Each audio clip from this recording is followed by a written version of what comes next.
Guess who got brands talking? Brandlive.co.za. Hello, fashion players, fashionistas and traders, you influencers, you stylish people. What a beautiful day. What a time to be alive. My name is Vanya Mangaliso. I'm the creative director of Sangares, a quintessentially South African lifestyle brand. We have been around for the past 17 to 18 years, and we do men and women's apparel from anything right down to, from the basics right down to accessories. And we are proudly and passionately South African. We're really here to talk about the business of fashion in South Africa. Welcome to the first edition of the Fashion Blueprint. It's really a space for fashion creatives to speak, strictly fashion, the reg trade. Where are we? What are we doing? This is an exciting industry, an industry that has given so much to the world. A great contributor to GDPs in the world. So we all about the South African narrative. We want to hear what are you guys saying? What is a South African story? How do we get to those exciting levels? The world of fashion is a driver for many industries. We sell so many things through fashion. The world sells things through fashion. And for the fashion players and people in the industry, it continues to be both exciting and challenging, thrilling and challenging, just, the duality of life. Yeah, so this is what we're about. We want to hear from you. We want to share. We want the juice.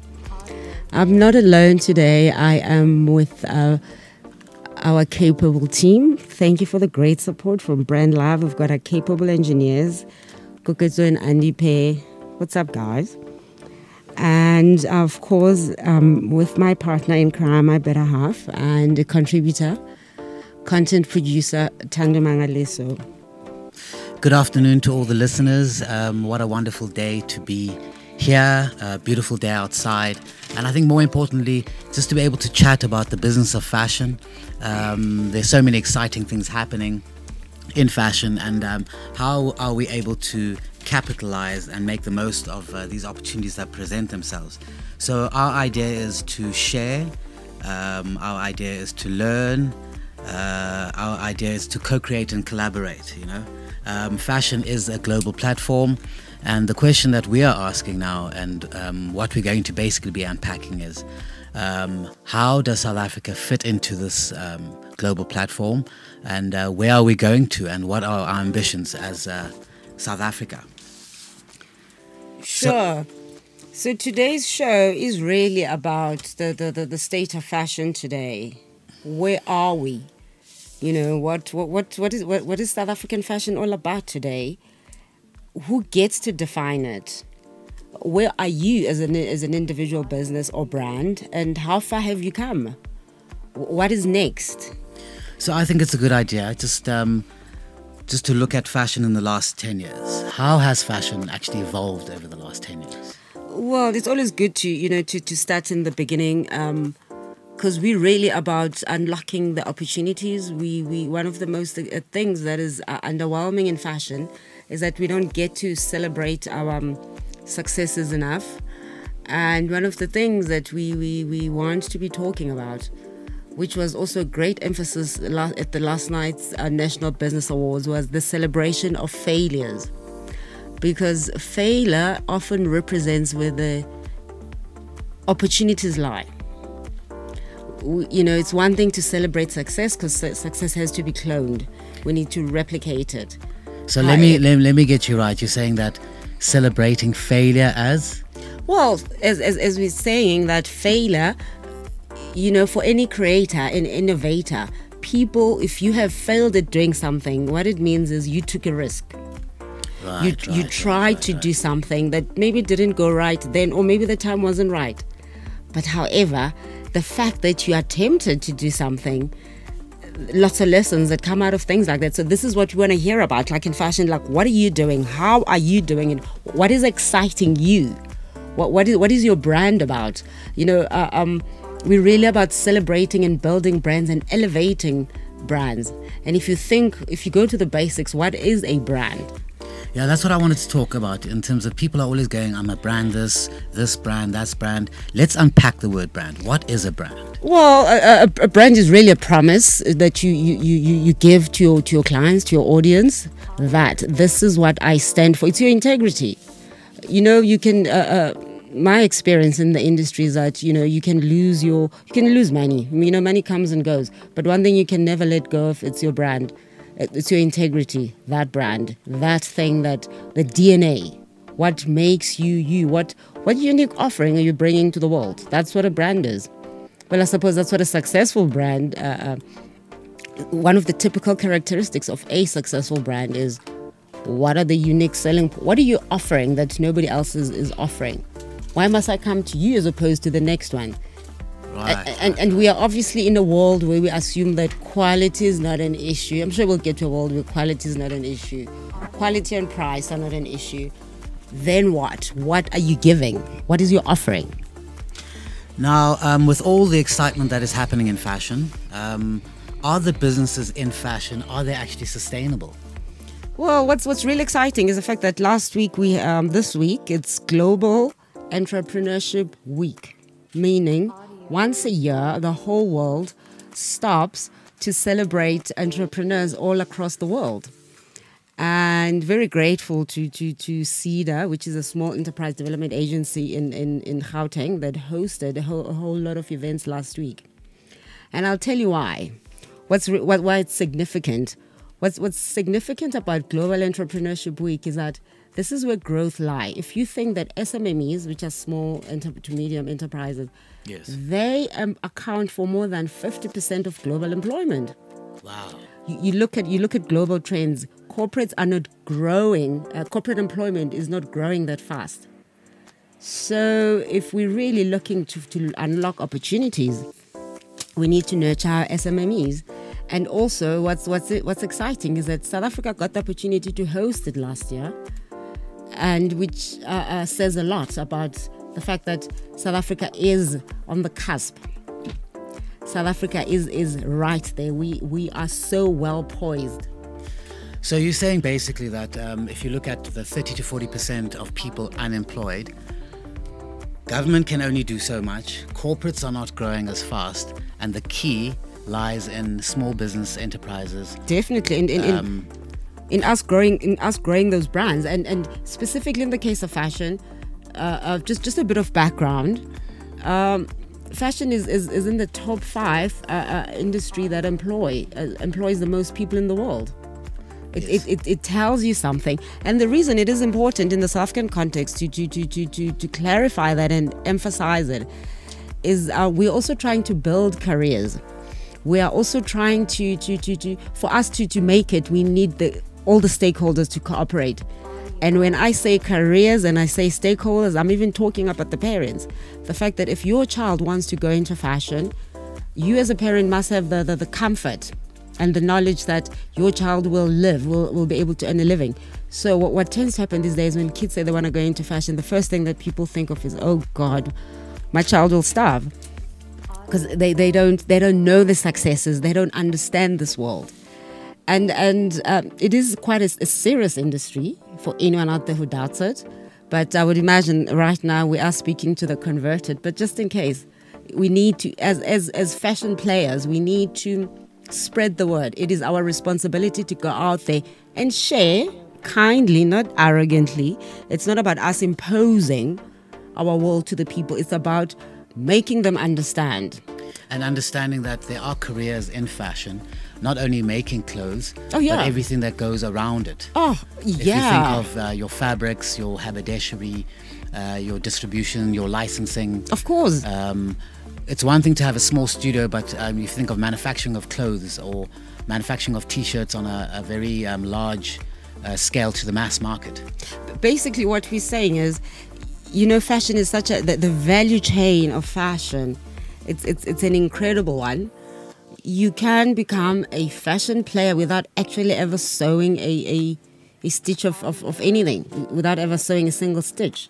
But still, you can slice it any way you like. bring your contribution. You could design, get somebody else to produce the clothes for you.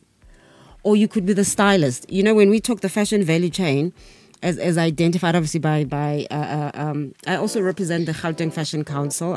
Tell us more about that. Well, the Fashion Council is the reason I was talking about Fashion Council and careers is that to link the two is that fashion has also been identified by the government as one of the strong support structures to the 4 pillars that are there to re-industrialize and develop Gauteng. And the pillars being? Well, the 4 pillars that speak directly to us, to fashion, obviously would be manufacturing, yes, education, which means that we need to go out there and make sure that the schools are giving us the kind of graduates that the fashion industry needs, the long and the short of it, that you get. An example of that is when the last time we sat with the Technikon University of Pretoria, TUT, and the fashion department, and they said to us, as they called a cross-section of fashion players to say, listen, what is it that you need? How can we best serve you? And that's when we talk that collaboration and co-creation in the industry. Where we collaboration, co-creation, I really like that.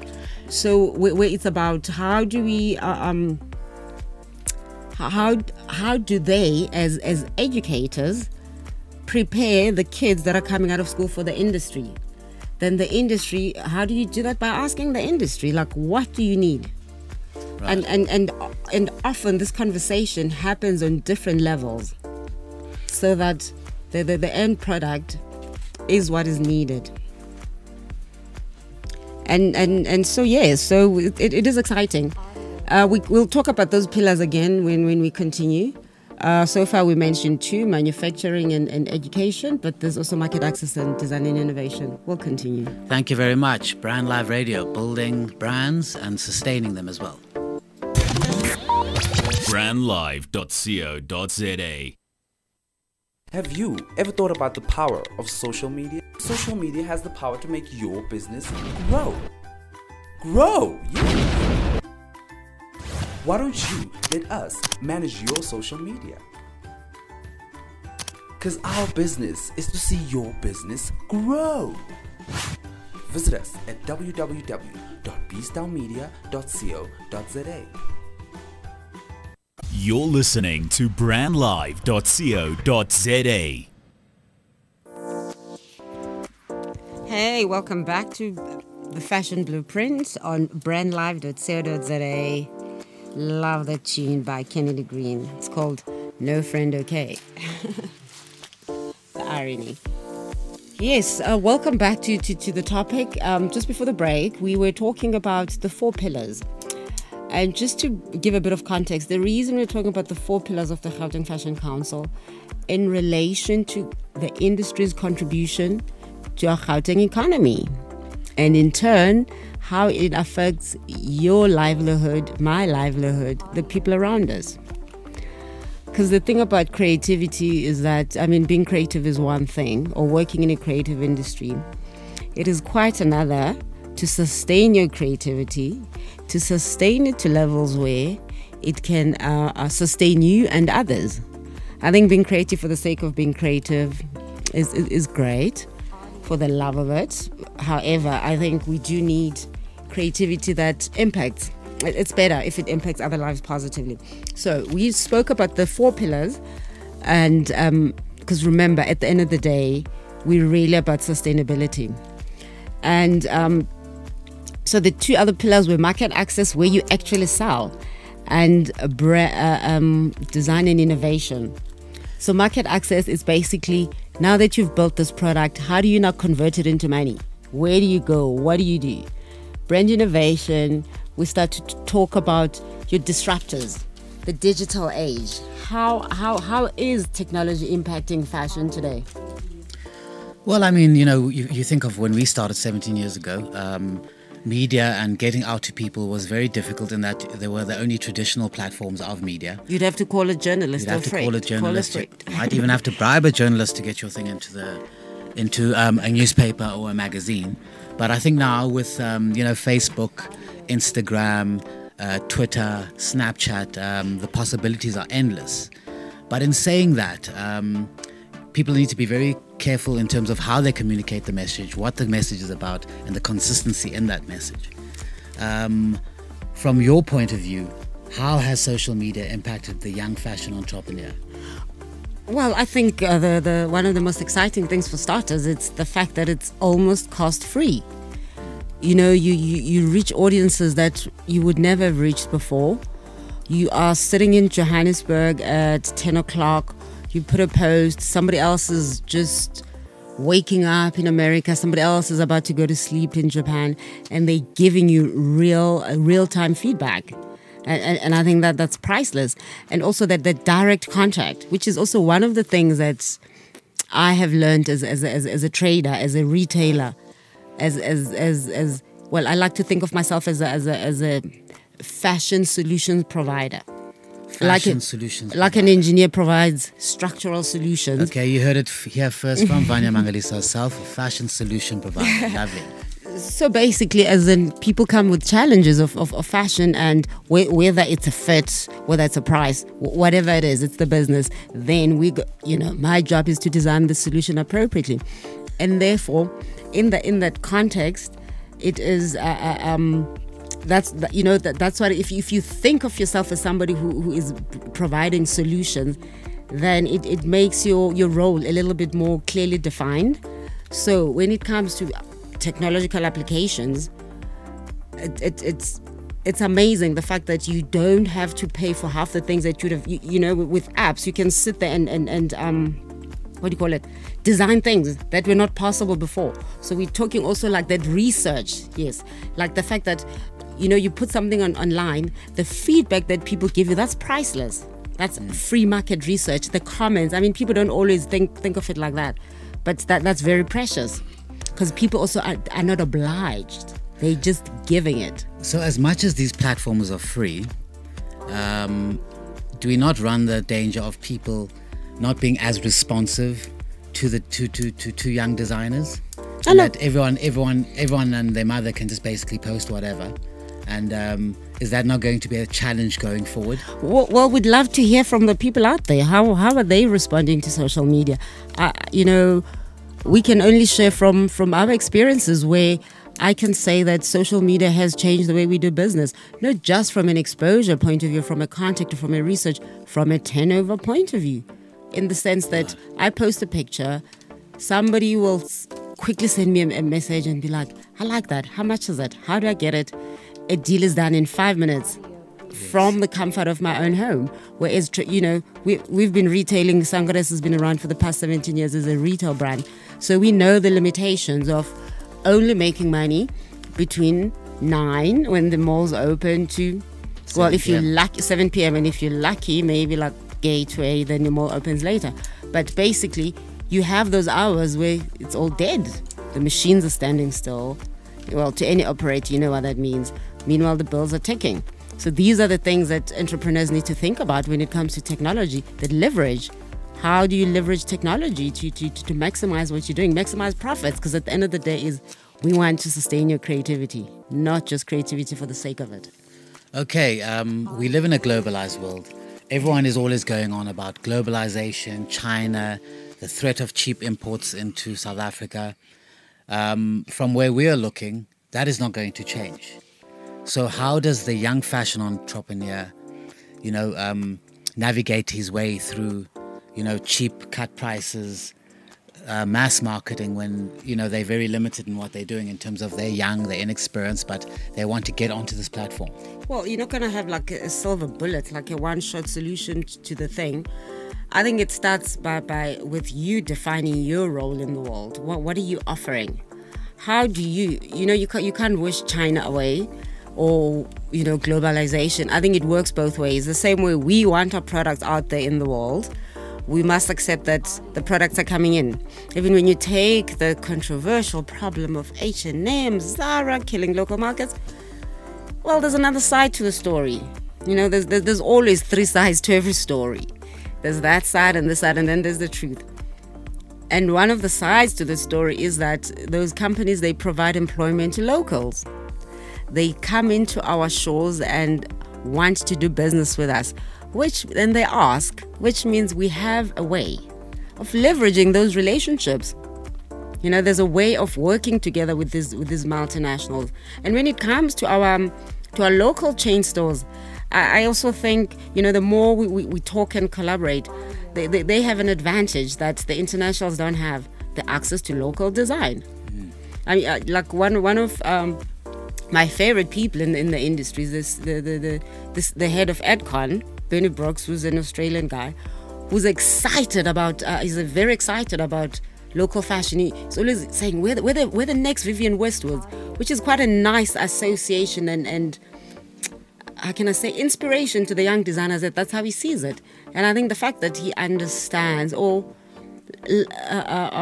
embraces local talent as a way of getting ahead of his competitors, I think it's good news for them. It's good news for us. And I think we just need to start thinking differently about the challenges. Going back to what you're saying about China, is that I think people just need to be realistic about the battles that are worth fighting. Some you just don't even, some things are just exhausting, you're never going to change. And also, it's an exchange. Local tradition, global trend. Global trends. Okay, now that's fantastic. Yeah, so these are really the questions that we would love to be talking about. That's what the Fashion Blueprint is about. We're here to construct it with you. We're here to share, to learn. Thank you to our great engineers. Thank you, my co-producer and content producer, partner in crime. What's really exciting about the Fashion Blueprint is how can we be of help to each other? Thank you, and see you next week. brandlive.co.za. Harnessing the power of talk radio. brandlive.co.za.